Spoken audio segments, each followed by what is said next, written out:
All right, folks, it is December 14th, 2020, 2 days after UFC 256. What a damn card. Excuse my language, but my goodness gracious, what a card. We had top flight fights from top to bottom, and we're going to start right at the top because the championship fight at 125 pounds, the main event, Deiveson Figueiredo and Brandon Moreno, people are already saying it. It's the fight of the year. Yes, Weili Zhang and Joanna Jędrzejczyk, they look like they had it wrapped up in March. I mean, you guys saw the war they went through, and it was literally one of the best fights I've ever seen in my life. I mean, Joanna leaves with a big hematoma over her head. I thought Joanna might have won that fight. That's neither here nor there because we have a new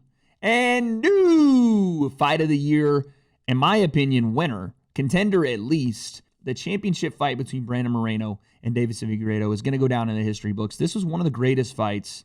These were two guys that came into this octagon ready to lay it all out there, and they literally laid it all out. There's a lot of stuff that goes into this fight, even before it happens. You hear that Deiveson Figueiredo was in the hospital till 2 a.m. with I guess, the stomach flu or food poisoning.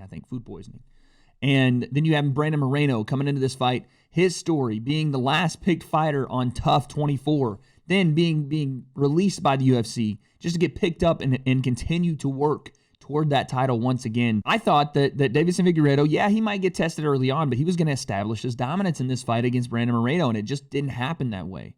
In fact, Brandon Moreno not only came to win this fight, he came to make a statement. Like I said, these guys have a war, and we end up with a majority draw, something you rarely see anymore. I think the last UFC championship fight that was a draw was the Tyron Woodley, Stephen Wonderboy Thompson fight, the first one.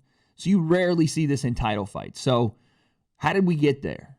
Let's talk about it. Round one, while yes, Deiveson Figueiredo came out the way he usually does, big, strong shots, Brandon Moreno was going nowhere. And that was a defining point of this fight, is that Brandon Moreno wasn't scared. He wasn't afraid of the aura that has surrounded this new champion at 125. We've called him the next budding superstar. I still think that Deiveson Figueiredo is the next budding superstar, bringing the flyweights with him. And again, this just elevates Brandon Moreno because he got in the octagon and he stood toe-to-toe with one of the most feared guys in that division for a while. So yeah, I thought that Deiveson Figueiredo won the first round, doing what he usually does, right? He comes out, throws big power shots. He doesn't throw a lot of combinations, but when he does, he heads to the body and then just works his way upstairs. Brandon Moreno was doing a good job of trying not to stay specifically dead in front of Deiveson Figueiredo because, listen, Figgy has no problem standing this close to you and just slugging it out. He's got that kind of power, and he really doesn't respect anybody's power at 25 because he just doesn't feel as if he can get hurt. And in the early part of that fight, that's what he was doing. He was just standing right in front, throwing bombs, left hook, right overhand, the counter pull right hand. He loves that shot, especially off the jab. He wants to throw that overhand right over the top of it. But Brandon Moreno's jab and his ability to move back and forth was countering that. I did give Figgy the first round. I thought that was pretty clear. And then that's where things get a little closer. Like from there, the entire fight, in my opinion, the rest of the way is very, very close. I think round two could have gone either way. You see in the first round that Brandon Moreno had a pretty easy time taking the champion down. When he got those hands locked, I mean, you might as well buy a ticket because you're going for a ride. Brandon Moreno picked up Figgy, put him on his back multiple times. I think he had 3 or 4 takedowns in this fight. And it looked, fairly easy for Moreno to do. Now, keeping him there is a different story. Deiveson Figueiredo does a really good job of getting the feet on hips and just trying to scramble off the bottom. And obviously, he's dangerous down there too, so you got to be careful. But it's a very close round. Round two is fairly close. Round three is very close, and we're going to talk about that. So round three happens. I guess there have been a couple of warnings to Deiveson Figueiredo for the fingers in the eye and just, different infractions. And then he lands one of the nastiest kicks to the groin I've ever seen. And the way it sounded on the broadcast was like a shotgun. It sounded like a shotgun went off, and then you realize, oh, that was a kick to the man's groin.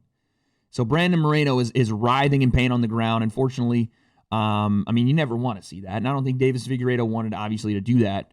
But he takes about 1.5 to 2 minutes, gets his composure. And as he's doing that, Jason Herzog takes a point. And I didn't know this, to be fair. I thought, the point system was the number of infractions that you committed over a period of a fight was going to be the reason that point was taken. It's not just that. It's also the ability of the fighter that incurred the infraction, the guy that got hit to the dick, how his ability is to fight moving forward. And it makes sense, right? You can't just give a guy the same equal playing field. He just got a rest, and you go, that's a warning when this guy's barely able to stand up again because you about kicked his testicles into his stomach, So I get it.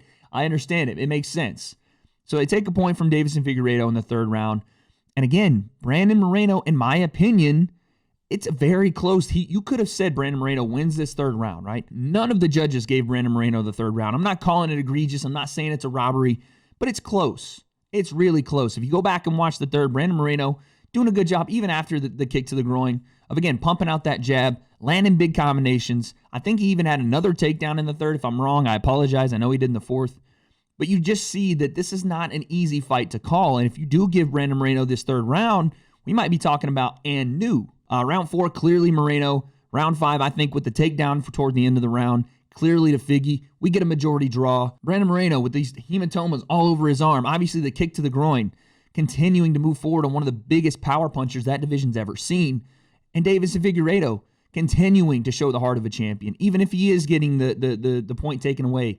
Even if Brandon Moreno's still there in his face, he's not letting up and continues to go all 5 rounds when, again, we hadn't seen that from him. We didn't know if he had the gas tank at 25 after the big weight cut. And again, having food poisoning in the hospital at 2 a.m. the day of the fight. I mean, Merry Christmas to us, I guess. 13 days before Christmas, 2 weeks out, and we might have a new Fighter of the Year candidate, if not Fight of the Year winner for 2020. Listen, I think you have to run this fight back. I mean, a majority draw, obviously there's no decisive winner. I know Cody Garbrandt is waiting in the wings at 25 for that title shot. You got to run this one back. This thing was so close, you could really mess around with rounds 2 and 3 and flip-flop those, and we could have 2 different champions simultaneously, right? So you got to run this back.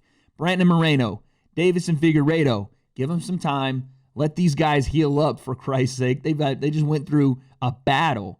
Let them heal up 6 months at least, in my opinion, and get these guys back in the summer of 2021. International Fight Week, somebody. And like I've been saying, the flyweights are back.